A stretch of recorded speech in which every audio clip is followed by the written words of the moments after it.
guys, this is Comic Uno, and today I'm doing a review for Power Pack issue 63, and this is our one-shot. There's a couple of one-shots coming out from Marvel. We got Master Kung Fu, Not Brand Ek, Silver Sable in the Wild Pack, and Darkhawk. Now, Dazzler was also supposed to be part of that, but I guess we're not getting that Dazzler one-shot, which I'm not extremely happy about, because I do love Dazzler. But I am also a huge Power Pack fan. I love the original Power Pack. I've been following these characters for a very long time, even with their scattered appearances in the Marvel Universe. So let's jump into this one and see if this one is worthwhile. And I do like the ending, so if enough people pick it up, enough word is spread, they will make an ongoing Power Pack. So I think that's pretty cool that they're giving us these samples and trying out some lesser known heroes to see if they have enough of a fan base and enough of a readership to earn themselves an ongoing. So I thought that was pretty cool that Marvel's been doing this with the Marvel Legacy lineup. Now, moving into the issue, I do like the cover. We get to see Katie, present Katie, and then we get to see like an old school type Power Pack cover, so it's definitely reminiscent of the ongoing Power Pack series. So I know there's been a lot of iterations of Power Pack, and I think people that know the Power Pack, they're not as familiar with ongoing, are going to think more of the all ages Power Pack, or even some of the appearances they've shown up in, like Avengers Academy, the Loners, so, and that's mostly Julie or Future Foundation, but this is based on the ongoing, and yes, there are other appearances too, but not as much the all-ages one. So I would take out the all-ages miniseries we've seen in the most recent years. It's not as much that continuity. It's definitely more of a throwback to the original Power Pack ongoing series. Now, moving into the issue, the artwork is superb. I love the art style here. I like that we're getting to see that Katie's a bit more mature, because she was the younger Power Pack member. She was like in kindergarten when this all started, and now she's in middle school, which she is about 11. I read an interview. They do say PS, but I'm pretty sure it's middle school her age would be, because in New York, PS does mean elementary school. But I thought that was a little weird. So I think they meant middle school, but maybe she's like in between elementary school and middle school.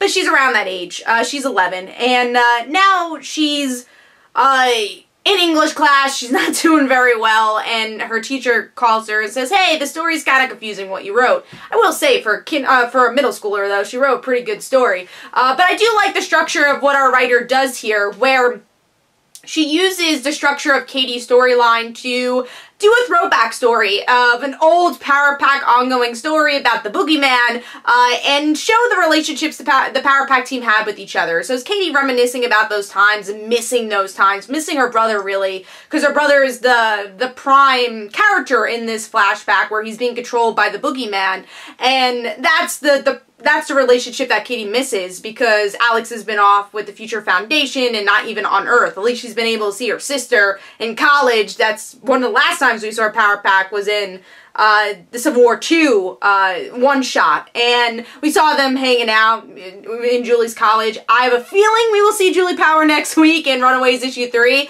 Because supposedly Rainbow Rowell still is keeping Julie and Carolina together, which I'm extremely happy about. Keeping that continuity from Avengers Academy, and we did not really see enough of that relationship there. Anyways, that was a little of a sidetrack, but we do get to see it's more focused on Alex and Katie's relationship. And it's also Katie trying to explain the story without saying, we're the Power Pack. But you kind of have to have some suspension of disbelief, because she does say the name Power Pack and their superhero names. And even the teacher mentions, like, oh, the Power Pack exists, right? Like, you might want to double check on that. And I feel like it's kind of weird that the teacher wouldn't look up on Google. It's like, oh, who's the Power Pack? You know, that's interesting. So I feel like she kind of revealed her identity to her teacher, and I think they could have played with that a little bit more than they did. You know, I feel like it was a bit too obvious that she used the names, but I think that's very much in Katie's character. She never really cared about revealing their identities or not, so I guess that's in character for her. But yeah, most of it is this flashback of seeing what her family was, and now what she's at is just being this middle schooler doing this English project, and missing her team. And you see kind of this somber moment in the end where she's just sad. She misses her brother. And this is a one-shot trying to leave it into ongoing. So I'm kind of mixed on this. Because, again, huge Power Pack fan. I'm mixed because as an issue 0, this is solid. I do like this as an issue 0. I like that we get to see more of Katie, because out of all 4 characters, Jack and Katie were the 2 that we really didn't see as much of. Like I said, we saw Julie with Carolina in Avengers Academy a couple of years ago. We're probably going to see her in Runaways next week. We've seen Alex here and there with Future Foundation. We kind of know what he's up to. But Katie and Jack, we didn't really know what they were doing. So it was nice that we got to at least see one of them. But this is called the Power Pack. It's not called Katie Powers Adventures, you know? I wanted to see the rest of the Power Pack, and even though it was such a nice structure to use this past story as like this English assignment, I think they focused a little bit too much on the past and not enough on our present. I want to know, what is Julie up to? What is Jack up to? What is their relationship now? You only get really hints that, oh, they've all grown up. They're not superheroes anymore. They're all kind of doing their own thing. But you kind of have to leave that to your own imagination. You don't really get any new information here. There's nothing new here. All we know is that Katie's a middle schooler, and here's a flashback story of something we kind of already seen before. So that's why I'm kind of a mixed bag. As an issue 0, this is solid. It kind of introduces us to this modern world of Power Pack and still embraces the aesthetic of old school Power Pack, which is really cool. But if we don't get that ongoing book, then you look back at this maybe a year or 2 later and be like, well, what is the Power Pack up to? Why didn't the one-shot explain this?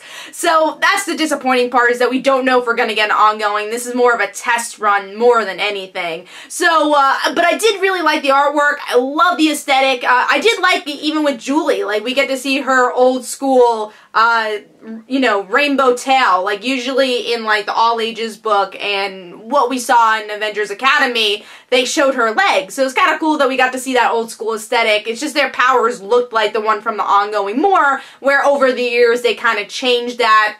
Julie still does have her red hair though. That's also something that kind of changes back and forth, because in the ongoing she had blonde hair, then red hair, and blonde hair, you know, so they kind of changed that appearance a couple of times. But overall, as a Power Pack fan, I'm happy to see these characters, and I want to see more, but I think they could have done a little bit more for the rest of the team and not just make it a Katie Power storyline. So Power Pack issue 63, obviously I had a lot to say about this one. I give it a solid 4 stars, wanted to give this a little bit higher, but I do think it's worth reading, and hopefully there will be more after this. That way this is an issue 0 and not just a one-shot. Hopefully you guys enjoyed. This is Comic Don't forget to follow me on Twitter. Don't forget to like my Facebook page. Also, description below, there are links for my comic book, Like Father, Like Daughter. And don't forget to like the Facebook page of Like Father, Like Daughter. And I'll see you guys later.